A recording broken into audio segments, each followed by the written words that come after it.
Saludos a todos, queridas y queridos. Hoy les traigo algunos relatos aterradores reales.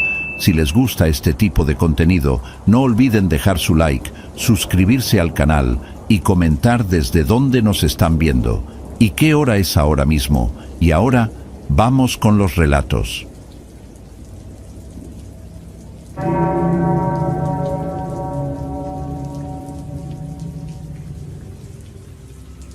Me llamo Eleazar. Tengo 34 años y toda mi vida he trabajado en el transporte. Manejo lo que me pongan enfrente, desde camionetas de Redilas hasta Torton, y últimamente andaba moviendo maquinaria agrícola para una empresa de Camargo.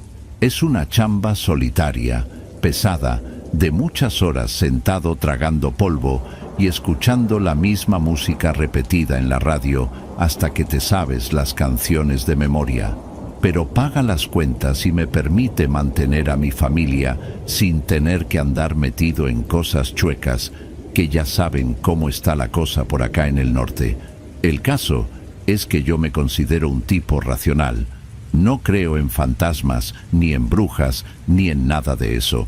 Siempre que escuchaba a los otros choferes contar historias de terror en las paradas o en las fondas, yo me reía por dentro. Pensaba que eran cuentos de viejas o alucinaciones por meterse perico para aguantar el sueño. Pura sugestión, decía yo. Qué pendejo estaba. Todo empezó un martes de noviembre. Me mandaron a entregar un tractor y unas piezas de riego a un rancho que está en medio de la nada, más allá de Ojinaga, pegado a la frontera, pero por el lado del desierto, donde no pasa ni Dios. El rancho se llamaba El Porvenir. Irónico nombre porque aquello parecía el fin del mundo. Salí temprano, pero entre que cargaron mal la plataforma y tuve que esperar a que firmaran unos papeles en la oficina, se me hizo tarde. Para cuando agarré carretera ya era mediodía y el sol estaba cayendo a plomo, de ese calor seco que te tuesta la piel, aunque lleves la ventana cerrada y el aire acondicionado a todo lo que da. El viaje iba normal, lo de siempre. Carretera recta, interminable, el asfalto brillando a lo lejos como si hubiera agua, espejismos del calor. Paré a comer en una fondita cerca de Manuel Benavides. Me chingué unos burritos de asado y una coca bien fría. Recuerdo que la señora que atendía, una doña ya grande con la cara llena de arrugas como pasas, se me quedó viendo raro cuando le dije para dónde iba. Me preguntó si pensaba regresar esa misma noche. Le dije que sí, que mi idea era descargar y pelarme de regreso para dormir en mi cama en Ojinaga, o si me agarraba el sueño, pararme en una gasolinera segura. Ella solo movió la cabeza y me dijo: «No se confíe de la noche en el camino viejo, muchacho. La oscuridad ahí tiene peso». Me dio risa en ese momento. Pensé que quería asustar al fuereño. Así que pagué, dejé la propina y me largué. Llegué al rancho casi a las 6 de la tarde.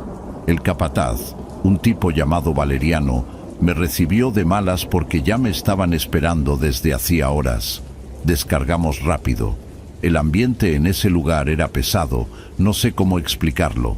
No se oían pájaros ni grillos, solo el viento zumbando entre los mezquites y el ruido del metal de las cadenas al soltar el tractor.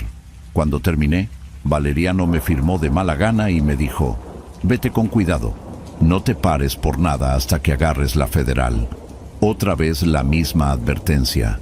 Me empecé a sentir un poco inquieto, no por miedo, sino por esa sensación de que todos saben algo que tú no. Salí del rancho cuando el sol ya se estaba escondiendo. El cielo estaba de un color violeta y naranja impresionante, de esos atardeceres que solo se ven en el desierto, pero duró poco. La noche cayó de golpe, como si hubieran bajado un telón negro. Encendí las luces altas y puse un disco de Los Cadetes para espantar el silencio. El camino de tierra era malo, lleno de baches y piedras filosas, así que iba despacio, cuidando la suspensión de la camioneta, que aunque era de la empresa, si la jodía, me lo descontaban. Llevaba como 40 minutos manejando cuando el motor empezó a toser. Al principio fue leve, como un jaloneo, pero luego la aguja de la temperatura empezó a subir. No me chingues, pensé. Ahorita no. Bajé la velocidad, esperando que fuera solo un calentón pasajero, pero de repente salió un humo blanco del cofre y el motor se murió. Se apagó todo. La dirección se puso dura y apenas pude orillarme un poco para no quedar en medio de la brecha, aunque en realidad no importaba, porque no pasaba nadie por ahí. Me quedé en silencio total. El cambio fue brutal. Del ruido del motor y la música a la nada absoluta. Solo se oía el sonido del metal contrayéndose por el calor, ese tic, tic, tic que hacen los carros cuando los apagas. Maldije mi suerte en voz alta, golpeé el volante. Estaba encabronado. Me bajé con la linterna del celular para checar el motor, aunque yo de mecánica sé lo básico. Abrí el cofre y me llegó el tufo a anticongelante quemado, un olor dulce y penetrante que me revolvió el estómago. Una manguera había reventado. Estaba jodido. Intenté llamar a la base, pero obviamente no había señal. 0 rayitas. Estaba a kilómetros de la civilización, solo, en medio del desierto chihuahuense, de noche. Me subí a la cabina y puse los seguros. Mi plan era simple: esperar a que amaneciera y ver si pasaba alguien o caminar hasta donde agarrara señal. Recliné el asiento, apagué la linterna para ahorrar batería y traté de dormir. Pero el silencio era abrumador. No era un silencio de paz, era un silencio que te zumbaba en los oídos, como si la presión del aire hubiera cambiado. Pasaron un par de horas. Yo estaba entre dormido y despierto, sudando frío porque, aunque afuera refrescaba, dentro de la cabina se mantenía el calor del día. De repente, escuché algo. Fue un sonido rítmico, suave, cras, cras, cras, como grava siendo pisada. Me enderecé de golpe, con el corazón a 1000. Miré por los espejos retrovisores, pero todo era oscuridad. El sonido paró. Pensé que sería algún coyote o una vaca suelta. Traté de calmarme diciéndome que la mente juega trucos cuando uno está nervioso. Pero luego lo escuché otra vez, más cerca. Y no eran 4 patas, eran 2.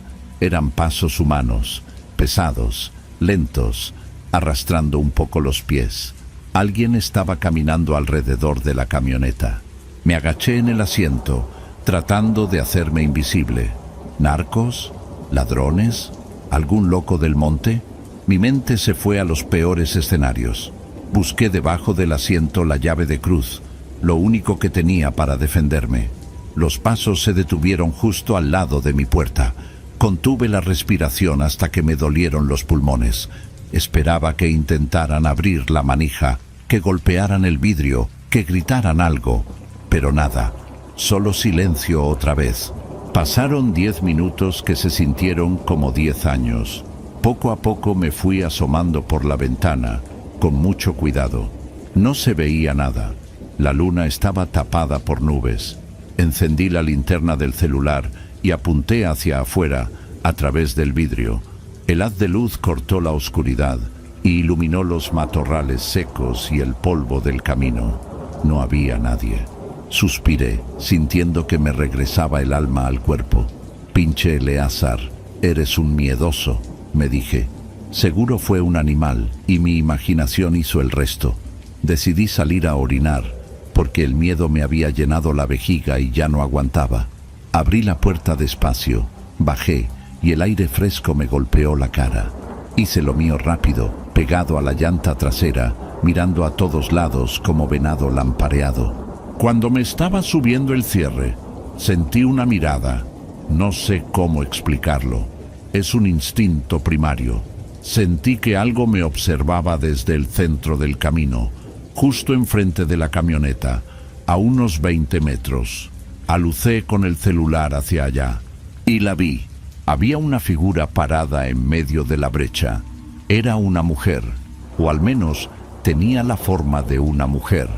Llevaba un vestido negro, largo hasta el suelo, que parecía antiguo, como de otra época, lleno de polvo. Tenía un velo negro que le cubría la cabeza y los hombros. Lo primero que me chocó, lo que hizo que mi cerebro hiciera cortocircuito, fue que el velo se movía. Ondeaba suavemente, como si estuviera bajo el agua o como si hubiera una brisa fuerte, pero esa noche no corría ni una gota de aire. Todo lo demás estaba estático. Las ramas de los mezquites ni se movían, pero ese velo flotaba alrededor de ella. Me quedé paralizado. Quería correr, subirme a la camioneta y encerrarme, pero mis piernas no respondían. Era como si el miedo me hubiera clavado al suelo. Grité: ¿quién está ahí? Tengo un arma. Mentira, solo tenía la llave de cruz en la mano, temblando como hoja. La figura no respondió. No hizo ningún sonido. Solo estaba ahí, parada, negra sobre negro. Entonces empezó a avanzar hacia mí. No caminaba. No veía sus pies moverse ni sus hombros subir y bajar con los pasos. Simplemente se deslizaba, acortando la distancia de una manera antinaturalmente suave. Retrocedí hasta chocar con la puerta de la camioneta. La luz de mi celular temblaba tanto que la imagen de ella saltaba de un lado a otro. Cuando estuvo a unos 5 metros, se detuvo.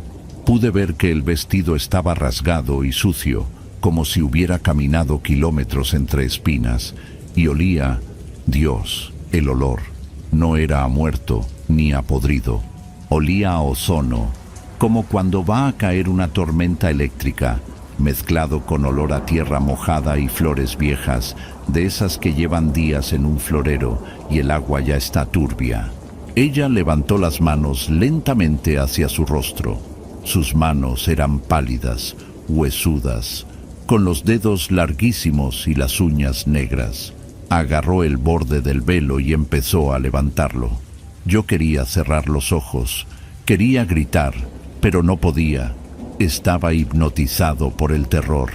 Levantó el velo. Donde debería estar su cara, no había nada humano. La piel era gris, tensa, pegada al cráneo. No tenía nariz, solo 2 orificios pequeños. No tenía boca, la piel era lisa desde la barbilla hasta la nariz. Pero los ojos, eso fue lo que me rompió. No tenía ojos. En las cuencas, que eran profundas y oscuras, no había globos oculares. Había 2 agujeros negros, vacíos, infinitos, y lo peor es que pulsaban. Juro por mi madre que pulsaban. Se contraían y expandían como si estuvieran respirando, como si fueran de una materia viva, como carbón encendido pero sin luz, una oscuridad que se movía. Sentí un frío glacial que me atravesó el pecho. No era frío de temperatura, era un frío interno, como si me hubieran drenado la sangre. Ella inclinó la cabeza ligeramente hacia un lado, como un pájaro curioso, observándome con esos huecos vacíos. En mi cabeza empecé a escuchar un zumbido que crecía y crecía, tapando mis propios pensamientos. Era como estática de radio mezclada con susurros ininteligibles. Voces de muchas personas hablando al mismo tiempo, gritando, llorando, pero muy lejos. Entonces dio un paso. Esta vez sí vi el movimiento. Fue brusco, pesado. ¡Bum! El suelo vibró bajo mis pies. Esa cosa que se veía flaca y etérea pisaba con la fuerza de un toro. ¡Bum! Otro paso. Se me acercaba. El instinto de supervivencia por fin le ganó al pánico. Me di la vuelta. Me trepé a la cabina casi a gatas, jalé la puerta y puse el seguro. Me tiré al piso del lado del copiloto, hecho bolita, tapándome los oídos, rezando todo lo que sabía, aunque hacía años que no pisaba una iglesia. Padre Nuestro, Ave María, lo que fuera. Escuché cómo se detuvo justo afuera de la puerta. Podía oír su respiración. No respiraba aire. Sonaba como un fuelle roto, un estertor húmedo y rasposo. ¡Chi! ¡Chi! Luego, un golpe en la lámina. Gong. Suave, pero firme. Otro golpe. Gong. Estaba tanteando el vehículo. Empecé a llorar. Lloraba en silencio, con las lágrimas y los mocos escurriéndome por la cara, mordiéndome la mano para no gritar. Sentí como la camioneta se mecía ligeramente, como si alguien se estuviera subiendo al estribo. La manija de la puerta se movió. Clic, clac. Estaba cerrada. Gracias a Dios estaba cerrada. Luego vino el silencio otra vez. Pero era peor, porque sabía que ella estaba ahí, al otro lado del vidrio y la lámina. No me atreví a levantar la cabeza. Me quedé así, en posición fetal, durante horas. Mi mente divagaba. Pensaba en mi hija, en que no la vería crecer. Pensaba en que me iban a encontrar muerto ahí y nadie sabría qué pasó. En algún momento, el cansancio y el shock fueron demasiados y creo que me desmayé o me quedé dormido del puro agotamiento nervioso. Me despertó la luz del sol dándome en la cara. Abrí los ojos, desorientado, con el cuerpo entumido y dolorido. Por un segundo no supe dónde estaba hasta que vi el tablero de la camioneta y todo el terror de la noche anterior me golpeó de nuevo. Me senté despacio, esperando ver esa cara horrible pegada a la ventana. No había nada. El desierto estaba tranquilo, bañado por la luz dorada de la mañana. Los pájaros cantaban. Parecía un día normal. Me armé de valor y salí de la camioneta. Lo primero que hice fue checar alrededor. Pensé, fue una pesadilla, Eleazar. Te quedaste dormido y soñaste pendejadas por el estrés. Casi me lo creí. Casi me convencí de que había sido mi mente jugándome una mala pasada. Hasta que miré el suelo. Alrededor de la camioneta, en la tierra suelta y polvorienta del camino, había huellas. Pero no eran huellas normales. Eran profundas, hundidas unos 5 o 10 centímetros en la tierra compacta, como si quien caminó ahí pesara 300 kilos. Eran huellas de pies descalzos, pero deformes. Los dedos eran demasiado largos y estaban muy separados, y las huellas daban vueltas y vueltas alrededor de la camioneta, un círculo perfecto, obsesivo. Seguí el rastro con la vista. Las huellas venían de en medio de la nada, del monte cerrado, llegaban a la camioneta, daban vueltas y luego desaparecían. Simplemente se cortaban en seco a unos metros, como si la cosa hubiera salido volando o se la hubiera tragado la tierra. No me quedé a investigar más. El miedo regresó, pero ahora mezclado con una urgencia desesperada por largarme de ahí. Hice un remiendo temporal a la manguera con cinta de aislar que traía en la caja de herramientas y rellené el radiador con el agua que traía para beber. La camioneta arrancó a duras penas. Manejé de regreso a la carretera federal como alma que lleva el diablo, sin mirar atrás ni por los espejos. Cuando llegué a Ojinaga, fui directo a un taller. El mecánico, un compa al que le dicen el Tuercas, se me quedó viendo cuando me bajé. «Te ves de la chingada, Eleazar. ¿Qué te pasó? Pareces muerto», me dijo. No le conté la verdad. Le dije que me había sentido mal, que algo me cayó pesado. Mientras revisaba la camioneta, me llamó.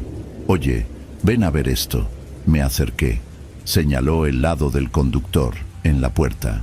En la lámina, justo debajo de la ventana, había marcas.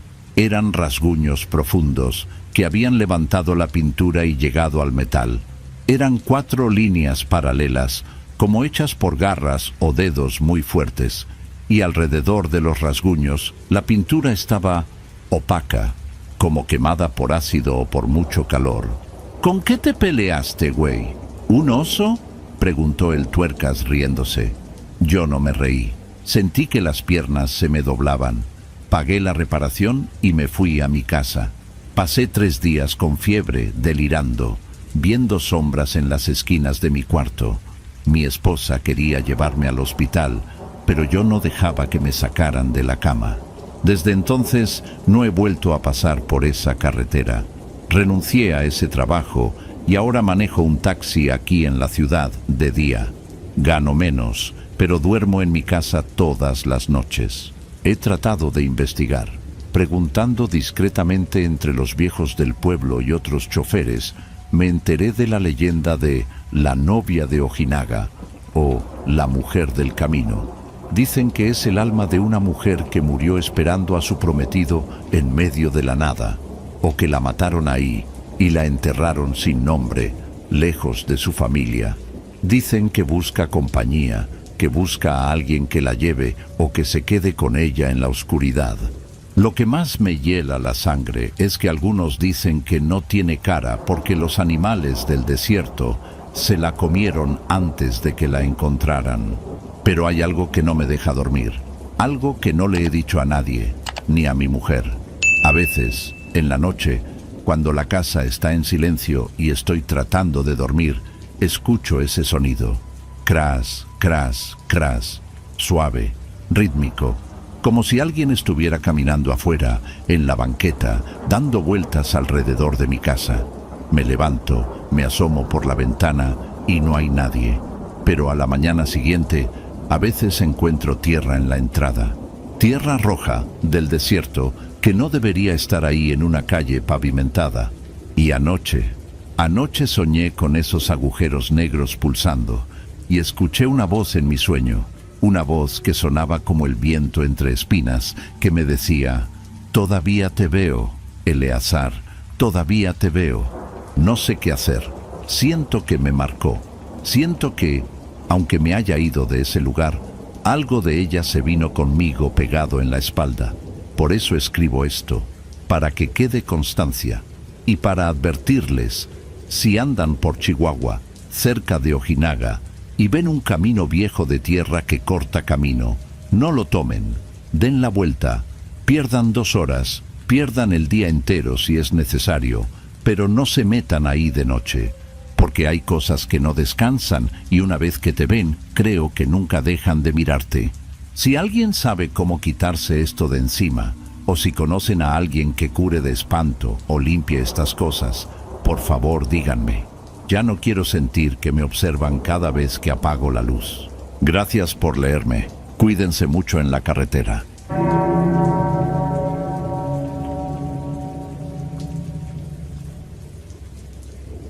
Voy a relatar lo que nos sucedió a mi esposa y a mí en el estado de Veracruz, específicamente en la región de la cuenca del Papaloapan, cerca de un área de cultivos de arroz y caña, que en esa época del año suelen estar parcialmente inundados.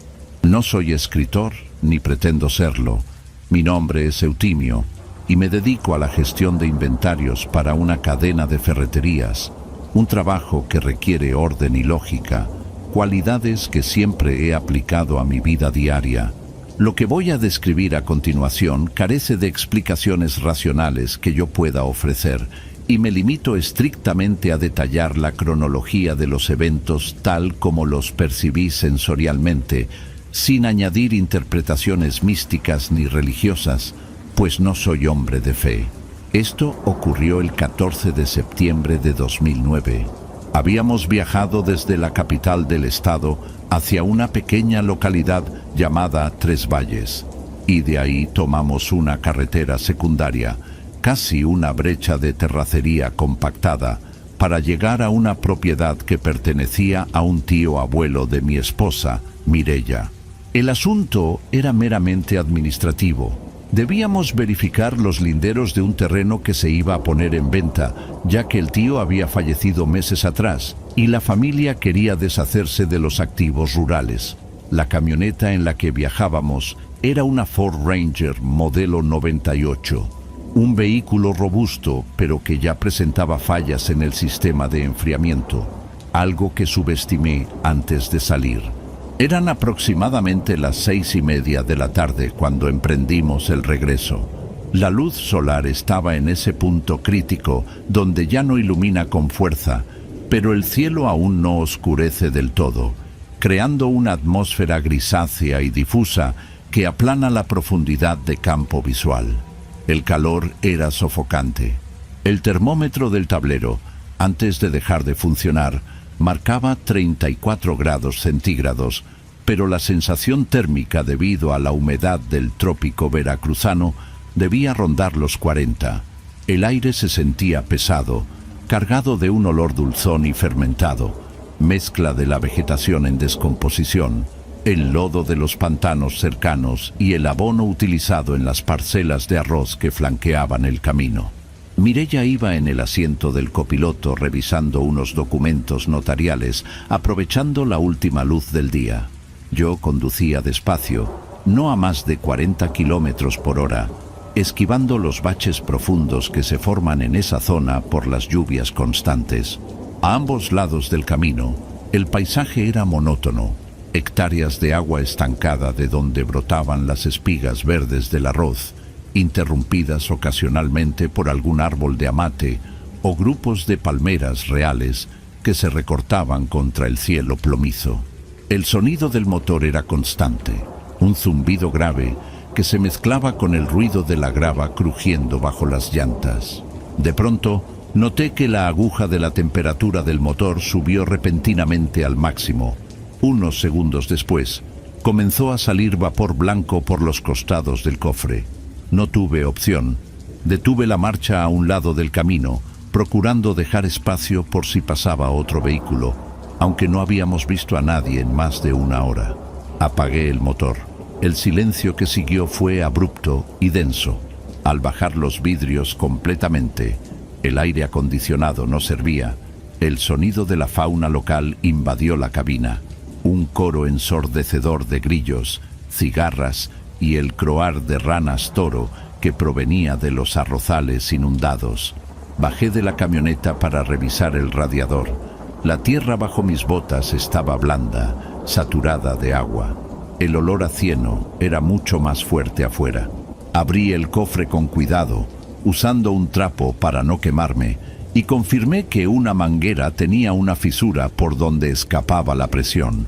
Teníamos agua en garrafones en la parte trasera, así que le dije a Mireya que tendríamos que esperar unos 20 minutos a que el motor se enfriara lo suficiente para rellenar el sistema y tratar de sellar la fuga con cinta industrial que llevaba en la caja de herramientas.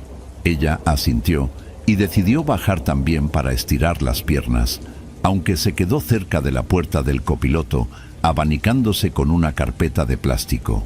Mientras esperábamos, me recargué en la batea de la camioneta y encendí un cigarro, mirando hacia el extenso campo de arroz que se extendía a nuestra derecha. El agua, oscura y quieta como un espejo negro, reflejaba las primeras estrellas que empezaban a aparecer. No había viento. Las plantas de arroz no se movían. Fue entonces cuando vi algo que rompió la uniformidad del paisaje. A unos 70 u 80 metros de distancia, dentro de la parcela inundada, había un bulto que sobresalía del nivel del agua. Al principio pensé que era un tronco o un espantapájaros caído, pero al fijar la vista, la forma se definió mejor. Era una persona. Estaba sentada, o quizás arrodillada, con el agua llegándole hasta la mitad del pecho. Por el tamaño de la silueta, deduje que era un niño, tal vez de unos 8 o 9 años. Estaba completamente inmóvil, con la cabeza inclinada hacia adelante, como si estuviera observando algo sumergido entre sus manos. Me pareció extraño. Esa zona no tenía casas a la vista. El poblado más cercano estaba a 15 kilómetros. Además, estar dentro del arrozal a esa hora es peligroso por las serpientes nauyacas que abundan en la región. Le hice una seña a Mireya y le señalé la figura. Ella entrecerró los ojos y se ajustó los lentes. Confirmó que parecía un niño. Me preguntó si debería gritarle, para ver si necesitaba ayuda o si estaba atorado. Le dije que esperara. La inmovilidad del sujeto me causaba una inquietud pragmática. Nadie se queda tan quieto en un pantano lleno de mosquitos a menos que esté herido o muerto. Decidí acercarme un poco más hasta el borde donde terminaba el camino de tierra y comenzaba el agua, para tener una mejor perspectiva. Caminé unos 10 pasos hasta la orilla. El lodo hizo un sonido de succión cuando pisé cerca del agua. Grité: «¡Oye, niño!». Mi voz sonó seca, sin eco, absorbida por la vegetación. La figura no reaccionó. No hubo sobresalto, ni siquiera un giro de cabeza. Permaneció estática. Volví a gritar, más fuerte esta vez. «¿Estás bien? ¿Necesitas ayuda?». Nada. Mireya se acercó a mi lado, visiblemente nerviosa, y sugirió que tal vez era un niño sordo o que estaba en shock. La luz seguía disminuyendo, haciendo cada vez más difícil distinguir detalles. Decidí buscar la linterna de mano que guardaba en la guantera.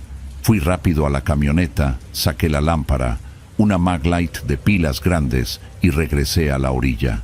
Al encender el haz de luz y apuntarlo hacia el arrozal, el entorno cambió. El agua negra brilló como petróleo y los insectos voladores formaron una nube caótica frente al foco. Moví la luz hasta encontrar al niño. El haz lo iluminó de lleno. Llevaba una camisa que alguna vez fue blanca, ahora manchada de marrón y verde por el limo. Su piel tenía un tono grisáceo, pálido, como la cera vieja. El cabello estaba pegado al cráneo por la humedad, cayéndole sobre la frente. Lo que me perturbó en ese primer instante fue que, a pesar de la luz potente dándole directamente en la cara, no parpadeó ni se cubrió los ojos. Lentamente, muy lentamente, comenzó a levantar la cabeza. El movimiento fue mecánico, rígido, como si las vértebras de su cuello estuvieran oxidadas.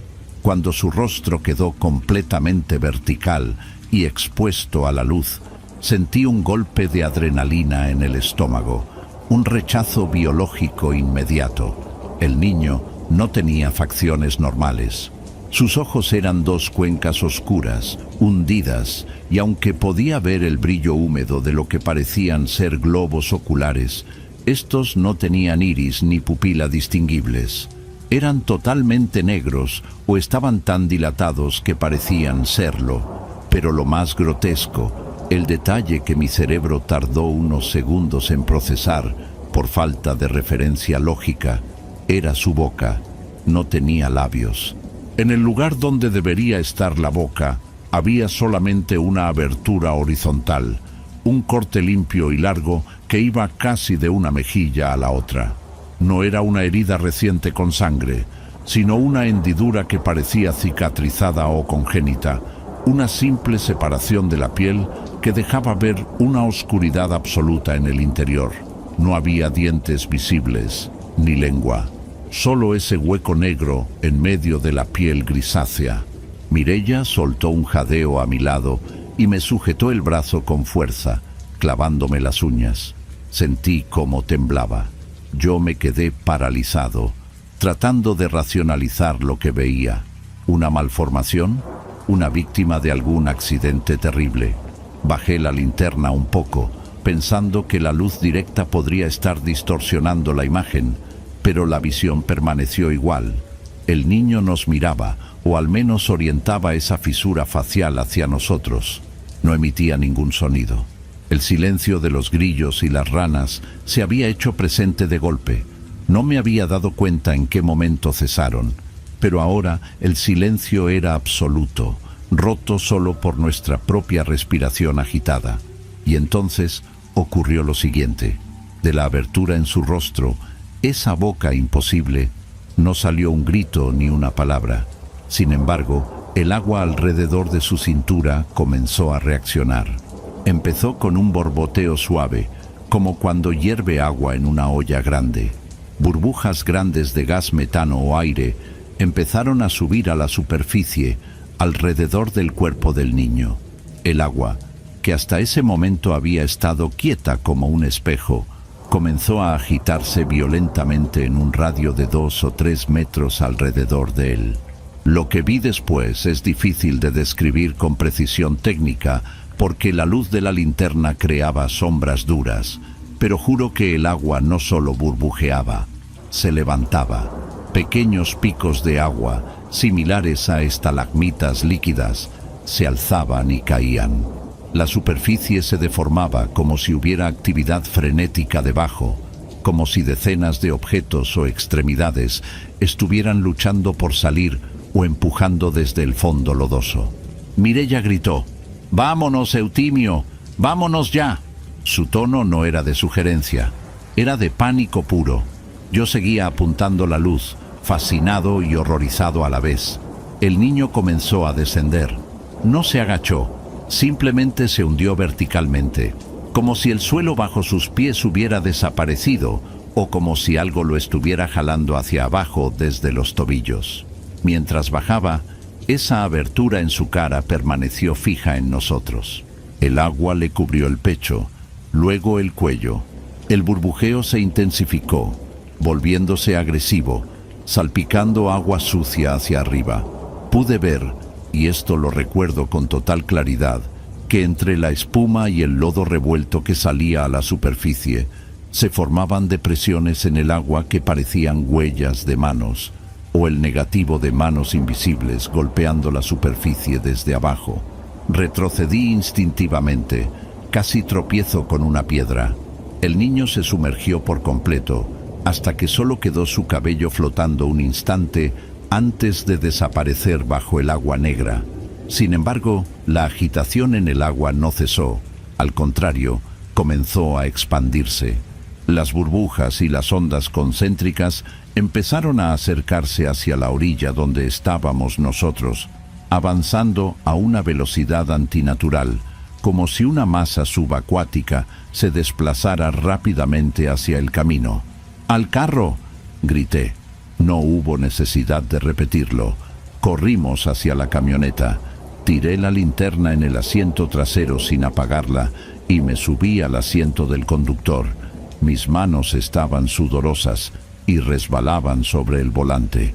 Mireya cerró su puerta y puso el seguro, respirando entrecortadamente. Giré la llave. El motor tosió, ahogado. Por favor, murmuró Mireya. Volví a girar la llave, pisando el acelerador a fondo. El motor rugió y arrancó, aunque la temperatura seguía marcando el rojo peligroso. No me importó. Solté el embrague y las llantas traseras patinaron en la grava antes de agarrar tracción. Aceleré, alejándonos de ese punto. Miré por el espejo retrovisor. La luz roja de las calaveras traseras iluminaba el camino y parte del arrozal.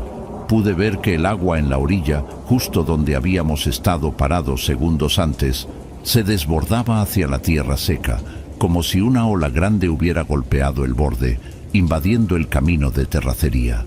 No me detuve a verificar qué era.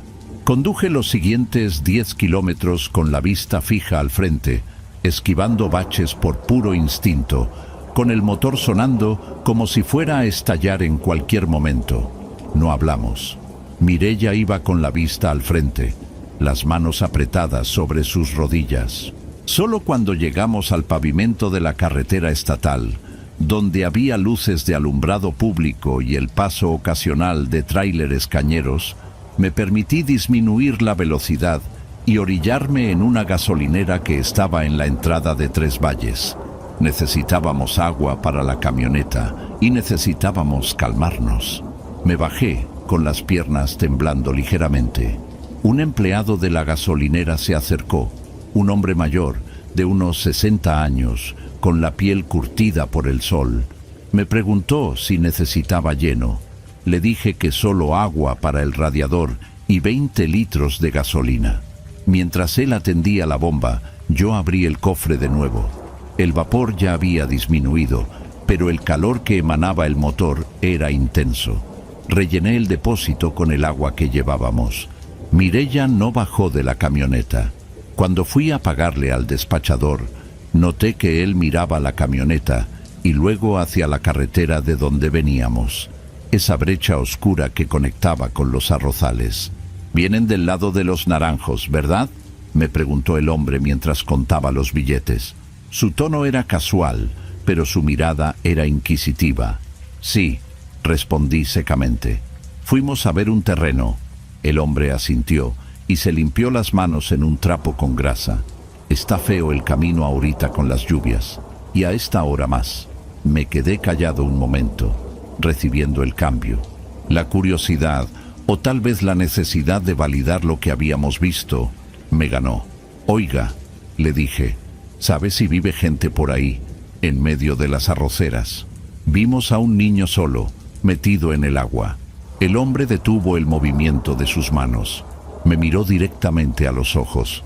Su expresión no cambió, no hubo sorpresa, solo una especie de resignación cansada. «¿Un niño flaco?», preguntó en voz baja, como con la boca rara. Sentí un frío recorrer mi espalda, a pesar del calor de la noche. Asentí con la cabeza incapaz de articular palabra. El hombre escupió hacia un lado y negó con la cabeza. Ese no es gente, joven, ya tiene años que sale ahí. Cuentan los viejos que era hijo de un peón de una de las arroceras, de allá por los años 70. Dicen que hubo una crecida fuerte del río Papaloapan y el chamaco se quedó atorado en una compuerta. Murió ahogado, pero feo, con la cara reventada por los fierros. El despachador se acercó un poco más, bajando la voz aún más, como si temiera ser escuchado por alguien más que nosotros, aunque estábamos solos en la isla de las bombas. Dicen que se siente solo, que busca quien se baje a hacerle compañía en el lodo. Lo que vieron ustedes no fue al niño, vieron lo que se lo llevó, eso que jala para abajo. Tuvieron suerte de no meterse al agua a sacarlo. Muchos forasteros paran pensando que es un ahogado y cuando se meten ya no salen. El lodo de ahí es traicionero, chupa. No supe qué responder. Le di las gracias, subí a la camioneta y arranqué. No le conté a Mireya lo que el hombre me dijo hasta días después, cuando ya estábamos seguros en nuestra casa en la ciudad. Ella tampoco quiso hablar del tema esa noche. El resto del viaje fue en silencio. Vendimos el terreno 2 meses después, a través de un intermediario. No volvimos a ir. Lo que más recuerdo, y lo que me impide dormir algunas noches cuando hay mucho silencio, no es la cara sin boca del niño, es el sonido del agua burbujeando, esa física imposible de la superficie agitándose sin viento, y la certeza, la absoluta certeza técnica y racional que tuve en ese momento, de que la cantidad de agua que se desplazaba hacia la orilla mientras huíamos correspondía al volumen de muchas personas moviéndose bajo la superficie, no solo una, como si un enjambre invisible hubiera intentado alcanzar la orilla para agarrar nuestros tobillos. Desde entonces, evito las carreteras secundarias de noche, y cuando paso cerca de cuerpos de agua estancada, subo el vidrio, sin importar el calor que haga. Prefiero asfixiarme un poco a escuchar ese sonido de succión húmeda otra vez. Ese es mi relato. Los hechos son esos: el calentamiento del motor, la parada forzosa, la observación visual de un sujeto con anomalías faciales severas y una perturbación hídrica inexplicable que sugería una fuerza de tracción subacuática. No tengo pruebas, solo la memoria compartida con mi esposa, quien hasta la fecha se niega a ver películas o imágenes que involucren pantanos o inundaciones. Si alguien conoce la zona de los arrozales viejos cerca de Tres Valles, sabrá que el ambiente ahí es pesado. No sugiero que vayan a investigar. Al contrario, si ven a alguien en el agua, no se detengan. Sigan de largo. Ahora bien, para dar más contexto sobre la geografía y por qué creo que esto fue real y no una alucinación colectiva por el calor o los gases del pantano, debo detallar el entorno. Los arrozales en esa parte de Veracruz son vastos. Se extienden por kilómetros y están divididos por diques de tierra fangosa. El sistema de riego es antiguo, una red de canales y compuertas oxidadas que conectan con afluentes del Papaloapan. El agua ahí no corre rápido, se estanca, se pudre, crea un ecosistema cerrado. Durante el día ves garzas, patos, gente trabajando con machetes, pero al caer la tarde los trabajadores se van rápido. Nadie se queda a dormir en las galeras que están cerca del agua. Prefieren caminar kilómetros hasta el pueblo. Eso debió haberme alertado. Cuando nos detuvimos, no había ni una sola luz de linterna de cazadores o pescadores, que suelen ser comunes en otras zonas rurales. Estábamos en un vacío humano.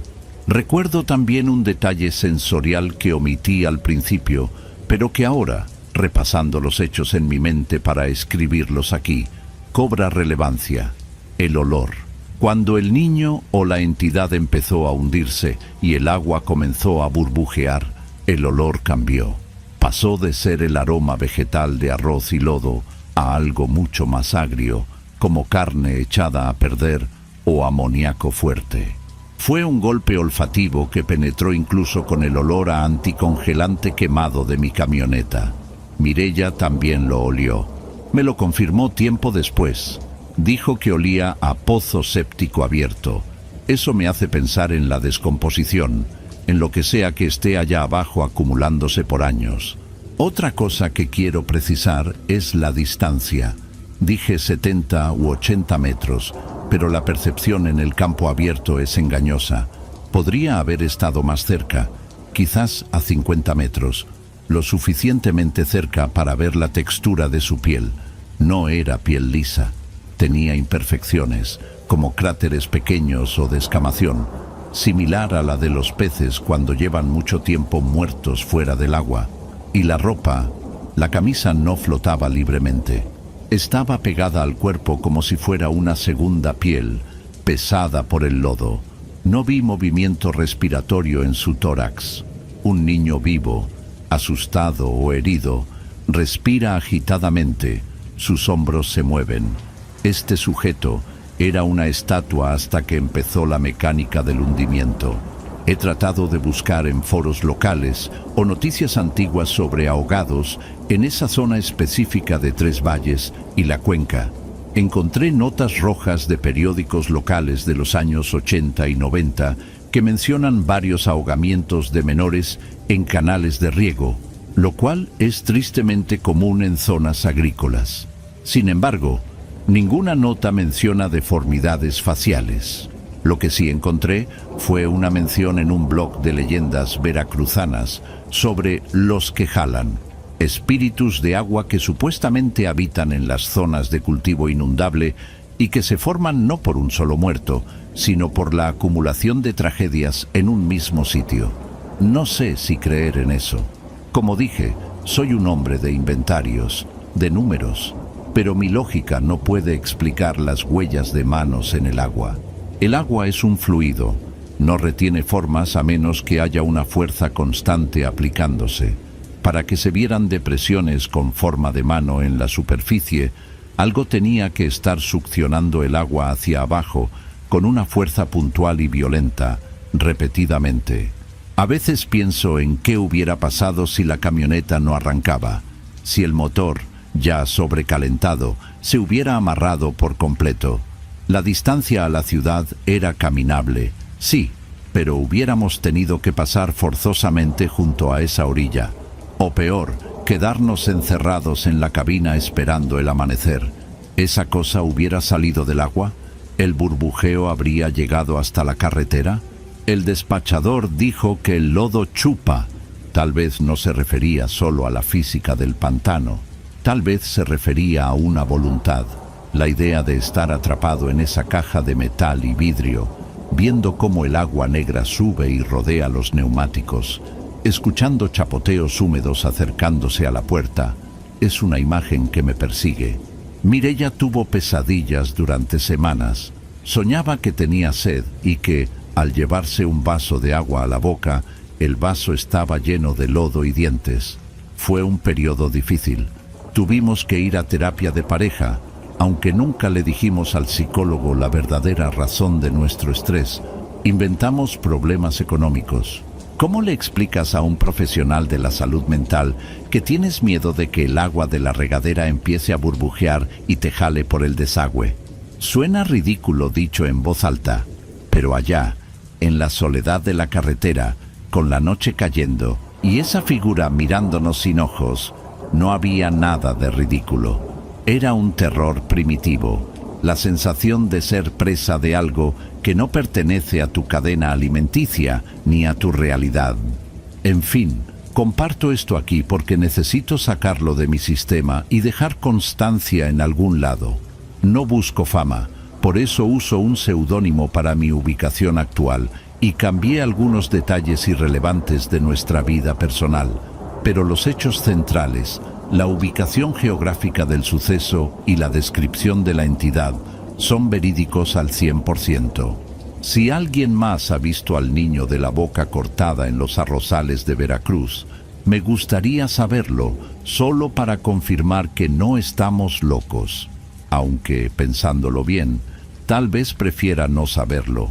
Tal vez sea mejor pensar que fue una aberración única, un error en la matriz de la realidad que nos tocó presenciar, y no algo que está ahí afuera, esperando noche tras noche a que otro coche se descomponga. Me despido. Gracias por leer. Y recuerden, revisen siempre el sistema de enfriamiento de sus vehículos antes de salir a carretera, especialmente si van a cruzar zonas despobladas. Unos litros de anticongelante pueden ser la diferencia entre llegar a casa o quedarse a hacerle compañía a lo que vive en el lodo. Adicionalmente, quiero agregar un detalle técnico sobre la camioneta que quizás ayude a entender mi nivel de pánico. Era una Ranger de transmisión manual.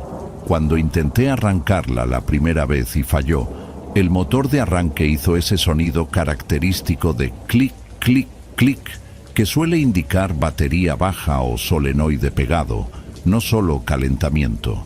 En ese instante, mi mente de técnico visualizó el diagrama eléctrico. Si era la batería, estábamos muertos. No había forma de empujar la camioneta nosotros dos solos en un camino de grava suelta para arrancarla de empujón. La segunda vez que giré la llave, no hice nada diferente, técnicamente hablando. No pisé el embrague de otra forma, no moví los cables. Simplemente giré la llave y arrancó con fuerza, como si la batería estuviera nueva. Esa inconsistencia mecánica es otra variable que no encaja. Es como si el vehículo hubiera respondido a la urgencia de la situación, o como si la suerte nos hubiera dado una ventana de escape de apenas unos segundos. Si hubiera tardado 10 segundos más, el agua que se desbordaba ya habría tocado las llantas. Y no sé si eso hubiera afectado la tracción o si hubiera permitido que algo subiera. También recuerdo el sonido específico del burbujeo. No era como aire escapando, tenía un ritmo. Glup, glup, glup, glup. Era rítmico, casi como una respiración pesada y húmeda amplificada por el agua. Y cuando las manos invisibles golpeaban la superficie desde abajo, el sonido era un plap plap frenético. No era el chapoteo de un pez. Un pez salta y cae. Esto era impacto desde abajo hacia la tensión superficial, sin romperla del todo, solo estirándola, como cuando presionas una bolsa de plástico llena de agua con el dedo. Esa elasticidad del agua es lo que me pareció antinatural. El agua no debería ser elástica, debería salpicar, pero ahí, en ese momento, el agua parecía espesa, gelatinosa. Si analizo la anatomía del niño nuevamente, la ausencia de nariz también era notable. No es que no tuviera nariz, es que era muy pequeña, casi 2 orificios planos en la cara, lo que acentuaba la prominencia de la abertura bucal. Y las orejas, no recuerdo haberle visto orejas. El pelo mojado le cubría los costados de la cabeza, pero la forma del cráneo era demasiado lisa en los laterales. Todo en él estaba diseñado para ser hidrodinámico, o esa es la impresión que tengo ahora. Como si hubiera involucionado o mutado para adaptarse a vivir sumergido. No era un cadáver hinchado por los gases de la putrefacción que suelen flotar boca abajo. Este ser tenía control de su flotabilidad, se mantenía vertical a voluntad y se hundió a voluntad. Eso descarta la teoría del cuerpo inerte. Había conciencia, había intención. Y la intención era esperar a que nos acercáramos. ¿Por qué no nos atacó cuando estábamos en la orilla? Quizás no puede salir del agua. Quizás su dominio termina donde empieza la tierra seca. O quizás, y esto es lo que más me inquieta, simplemente estaba jugando, disfrutando nuestro miedo, midiéndonos. El hombre de la gasolinera dijo que busca compañía. La soledad de esos campos es inmensa. Tal vez la entidad es, en el fondo, una acumulación de soledad y desesperación que ha tomado forma física, pero no siento lástima. Solo siento una repulsión profunda y un instinto de conservación que me mantiene alejado de cualquier cuerpo de agua turbia. Incluso ahora, años después, Cuando lavo los trastes y el agua se acumula en el fregadero con espuma sucia, siento la urgencia de destapar el drenaje rápido, de que el agua se vaya, de no dejar que nada se estanque, porque en lo estancado es donde esas cosas crecen, en lo que no fluye. Espero que este relato sirva de advertencia.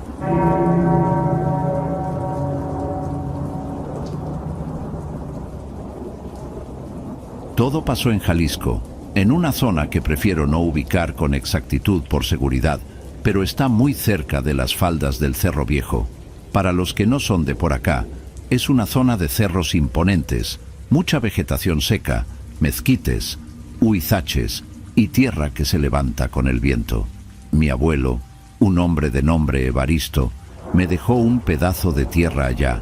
No era la gran cosa, un ranchito viejo que se caía a pedazos, con un corral de piedra y una casa de adobe que olía a humedad y a tiempo guardado.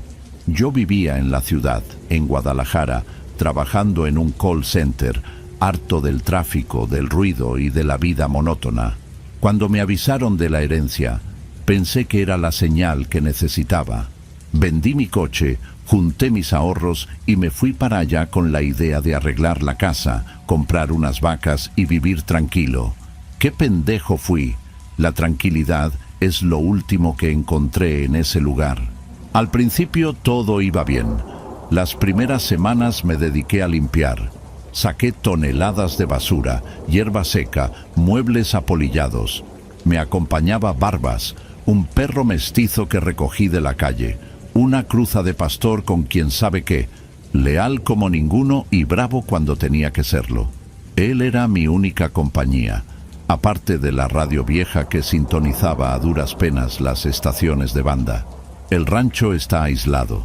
El vecino más cercano, un señor ya grande llamado Don Anselmo, vive como a 2 kilómetros de terracería.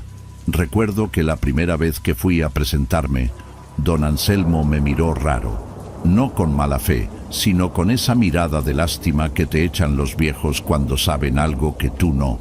Me aceptó una cerveza, platicamos de las lluvias, del precio del forraje, pero cuando ya se iba a oscurecer, se puso nervioso. Me dijo: muchacho, enciérrese bien, y si oye algo que no reconoce, no salga. El cerro tiene dueños que no son de carne y hueso. Yo me reí por dentro. Pensé que eran cuentos de viejos para asustar a los de ciudad. Le dije que sí, que no se preocupara, y él se fue apurado en su camioneta destartalada. Las cosas raras empezaron como a la tercera semana. Eran detalles tontos. Por ejemplo, dejaba una herramienta, un martillo o unas pinzas en la mesa del patio y al día siguiente aparecía en el suelo o a 3 metros de distancia. Al principio culpé al viento o a algún mapache. Luego fue el olor. De repente, sin razón, llegaba un tufo insoportable, como a carne podrida mezclada con azufre, algo rancio que se te metía en la nariz y te daba náuseas. Duraba unos minutos y se iba. Barbas se ponía inquieto con ese olor, gruñía bajito mirando hacia el monte, con los pelos del lomo erizados. Yo trataba de calmarlo. Le decía que seguro era algún animal muerto por ahí, algún tlacuache o una vaca que se había despeñado. Pero el perro no me hacía caso. Se metía debajo de la camioneta y no salía hasta que el olor desaparecía. Una noche, el calor estaba insoportable. Era mayo, la época de secas, cuando el polvo se te pega al sudor. No podía dormir. Salí al porche a fumar un cigarro. La luna estaba en cuarto menguante, así que había poca luz. Apenas se distinguían las siluetas de los nopales y los árboles.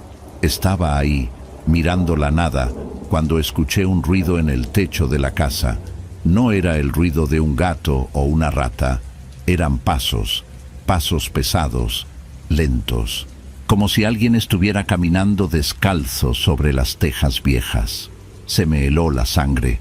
Apagué el cigarro y me quedé inmóvil, escuchando. Los pasos se detuvieron justo encima de donde yo estaba.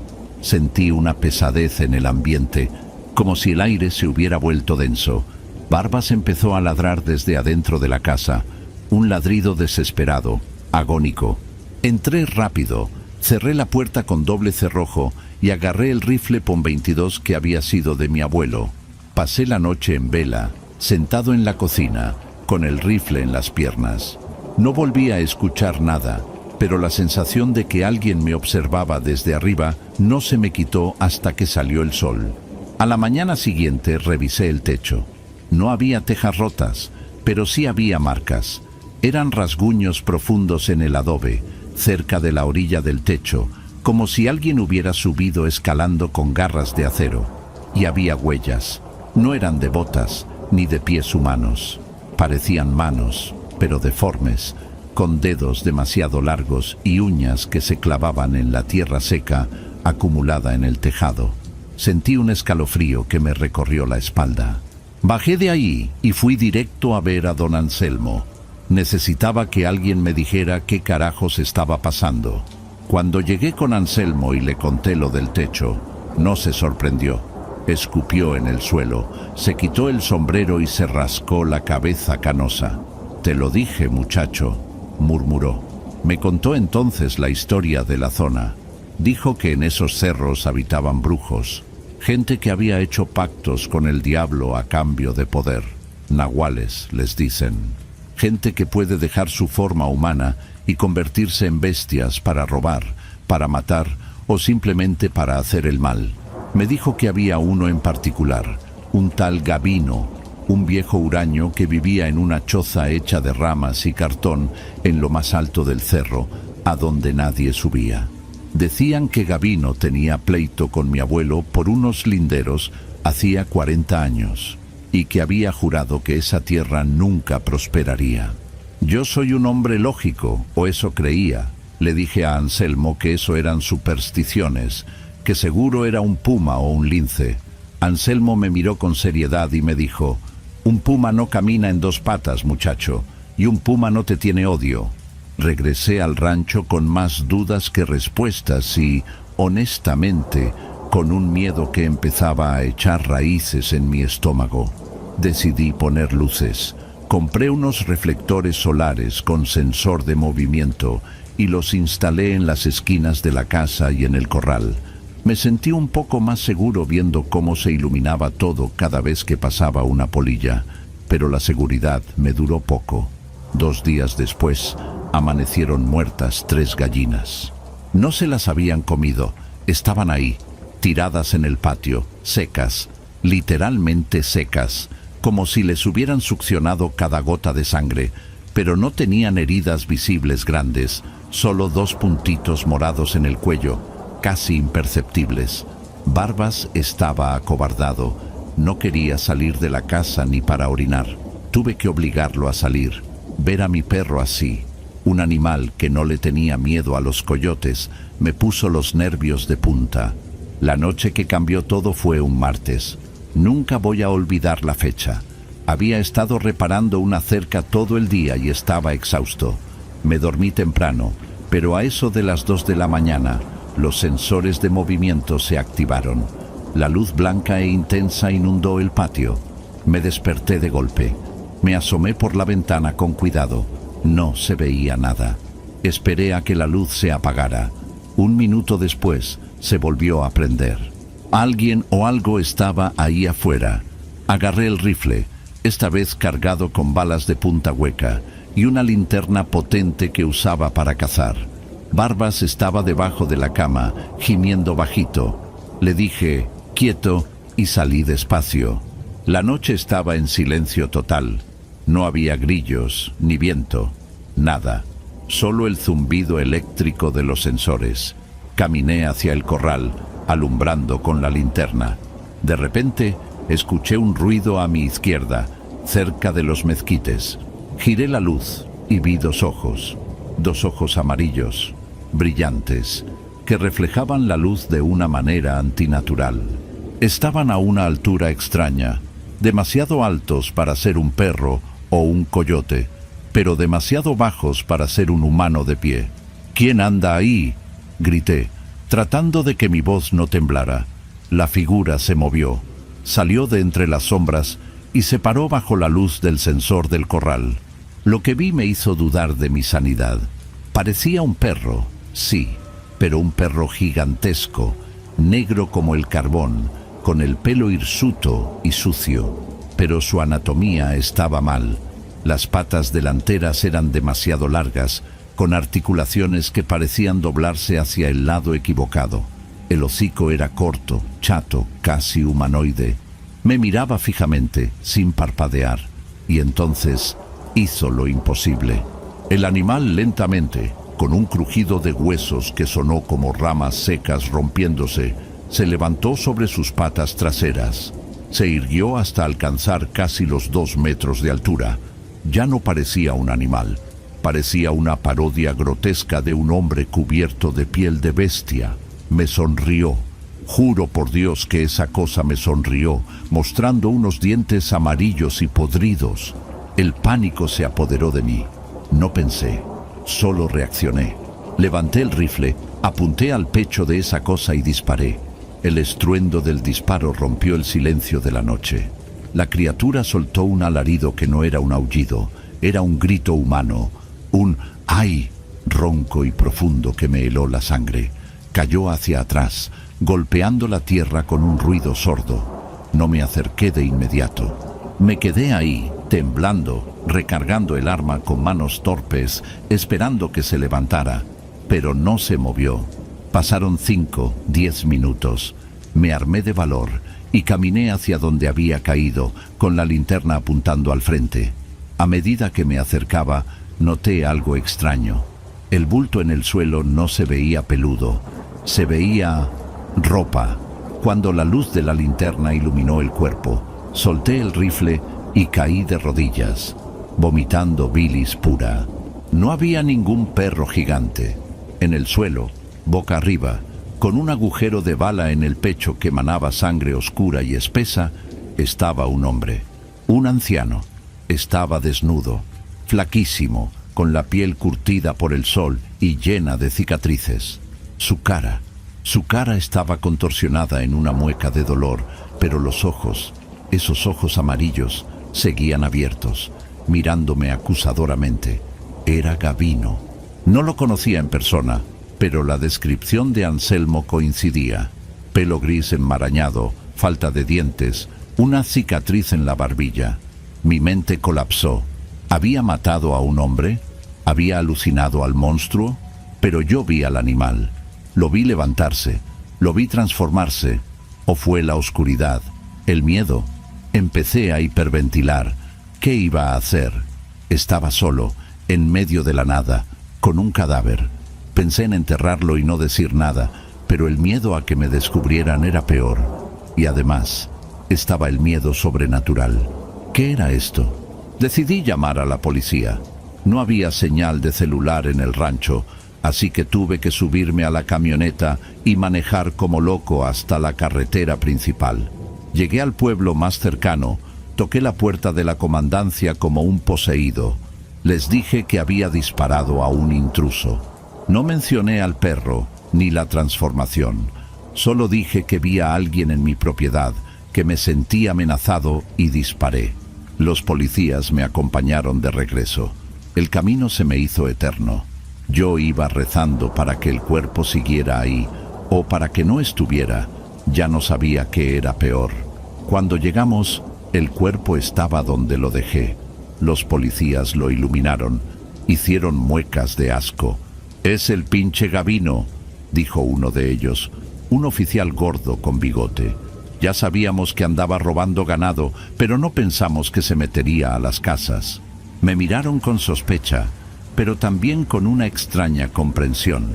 En estos pueblos, la gente sabe cosas que no dice. Levantaron el cuerpo, tomaron mi declaración, se llevaron mi rifle. Me dijeron que no saliera del pueblo, que habría una investigación. Alegaron defensa propia. Todo parecía indicar que saldría bien librado legalmente. Pero el verdadero infierno empezó después. Regresé al rancho al amanecer. No podía dormir ahí, así que me fui a un hotel barato en el pueblo. Pasé 2 días ahí, mientras hacían la autopsia y los trámites. Todo el mundo en el pueblo me miraba. Murmullos. «Ese es el que mató al nahual», decían.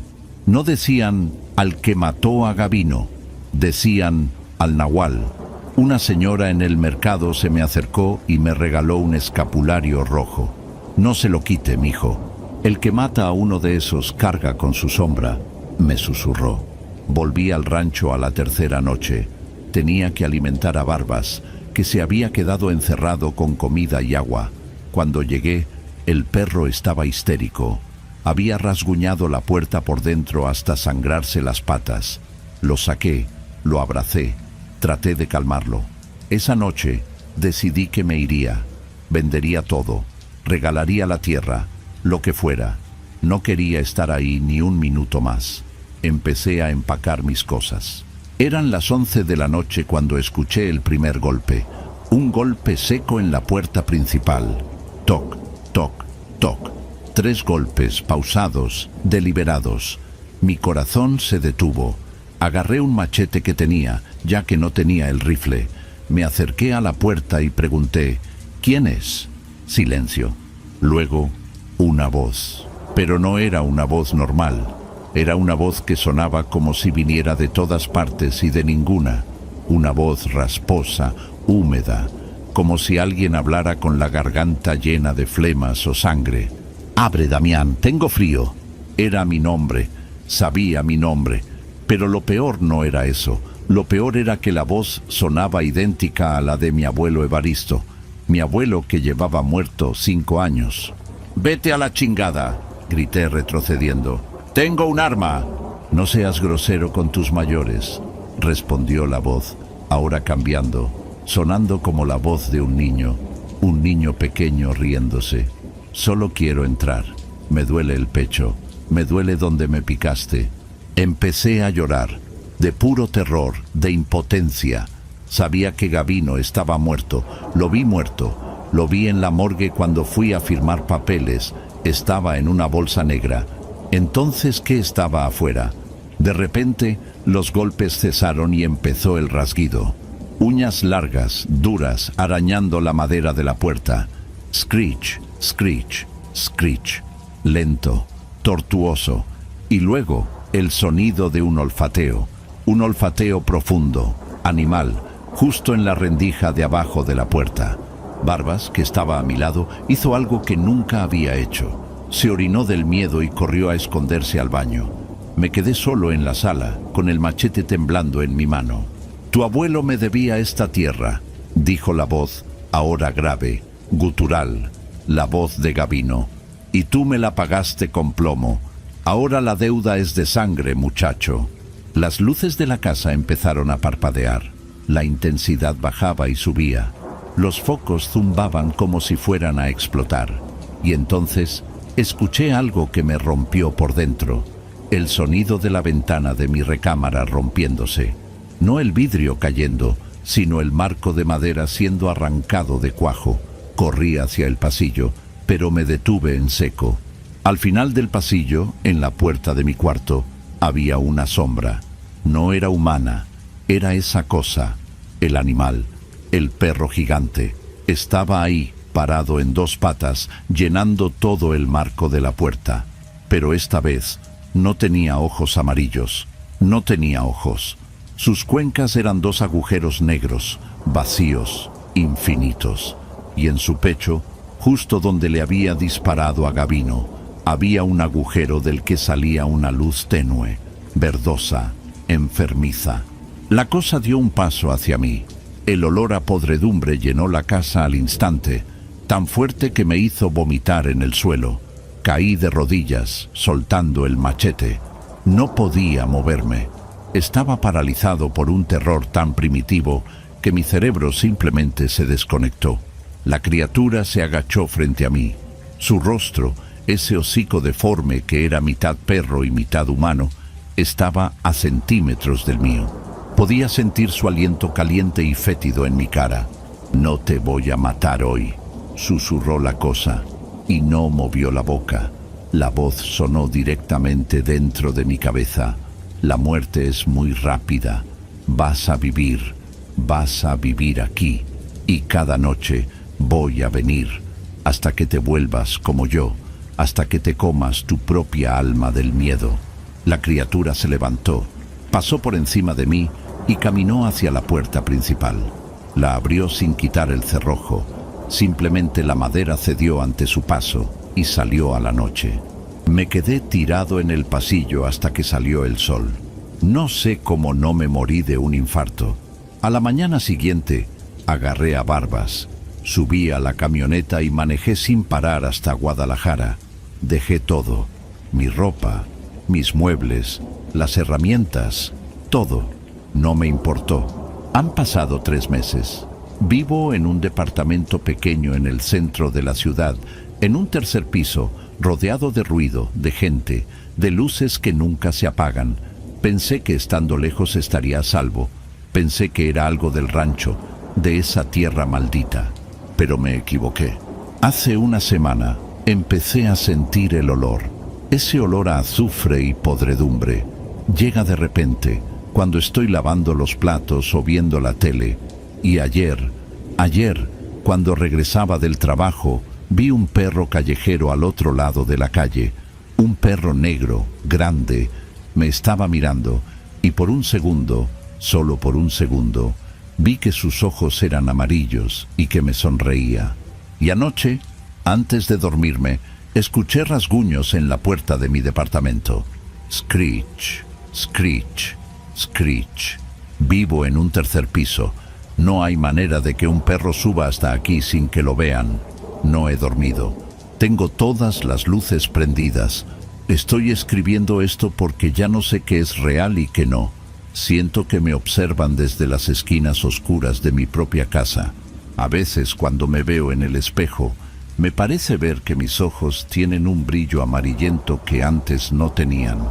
Me siento enfermo. Me duelen las articulaciones, como si mis huesos quisieran estirarse, cambiar de forma. Tengo hambre, pero no de comida normal. Veo la carne cruda en el supermercado y se me hace agua la boca. Tengo miedo de lo que me está pasando. Tengo miedo de dormirme y despertar siendo otra cosa. Si alguien lee esto y conoce a alguien que sepa de estas cosas, por favor, ayúdeme. No quiero terminar como Gavino. No quiero ser una historia de terror en un foro, pero creo que ya es tarde. Barbas me gruñe. Mi propio perro me gruñe y no se me acerca. Sabe lo que soy, o en lo que me estoy convirtiendo. Escucho los pasos otra vez. Están en el pasillo del edificio. Se detienen frente a mi puerta. La perilla está girando lentamente.